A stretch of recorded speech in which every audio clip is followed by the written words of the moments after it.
Welcome to my channel English in easy way.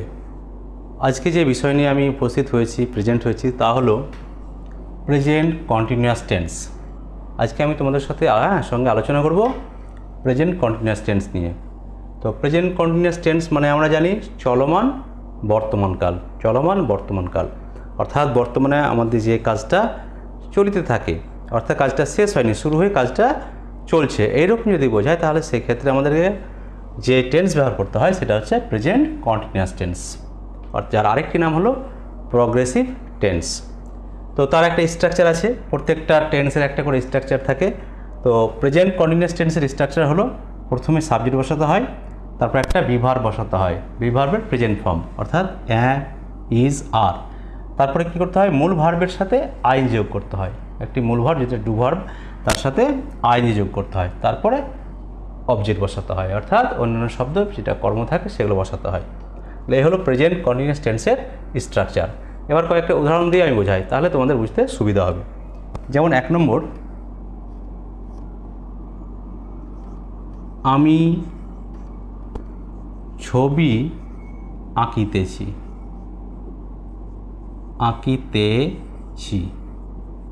আমি ছবি আঁকিতেছি, তাহলে আমি কাজটা কি করছি, এখন ছবি আঁকছি, তা অর্থাৎ কাজটা আমার কিন্তু শেষ হয়নি, কাজটা আমি শুরু করে আমার কাজটা চলছে।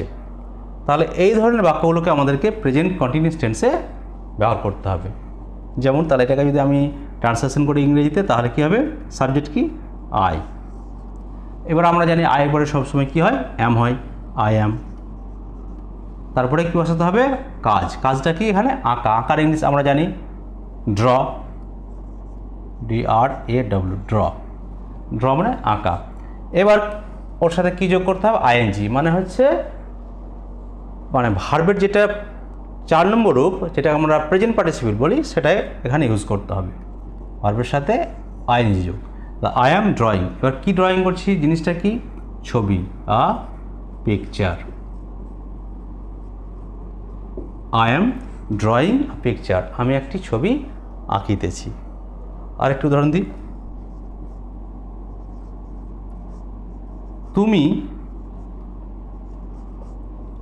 একটি বই পড়িতেছ,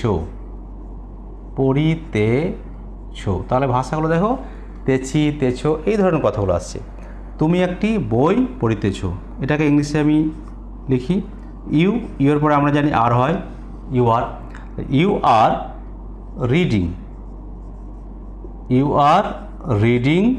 আ বুক। তুমি একটি বই পড়িতেছ, ইউ আর রিডিং আ বুক, তুমি একটি বই পড়িতেছ। 3 নম্বর, সে একটি গাছ লাগাতেছে,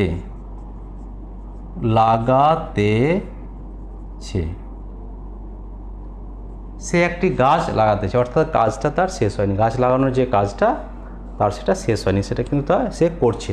এরকম বোঝাতে গেলে কী হয়, আমাদের প্রেজেন্ট কন্টিনিউয়াস টেন্স ব্যবহার করতে হয়। তাহলে এখানে ইংলিশটা হবে হি ইজ, গাছ লাগানো ইংলিশ আমরা জানি প্ল্যান্ট, ওর সঙ্গে আইএনজি যোগ হলো প্ল্যান্টিং। হি ইজ প্ল্যান্টিং, কি করছে, গাছ, আ ট্রি, সে একটি গাছ লাগাতেছে। আর একটু উদাহরণ দিই, আমরা মাঠে ফুটবল খেলিতেছি।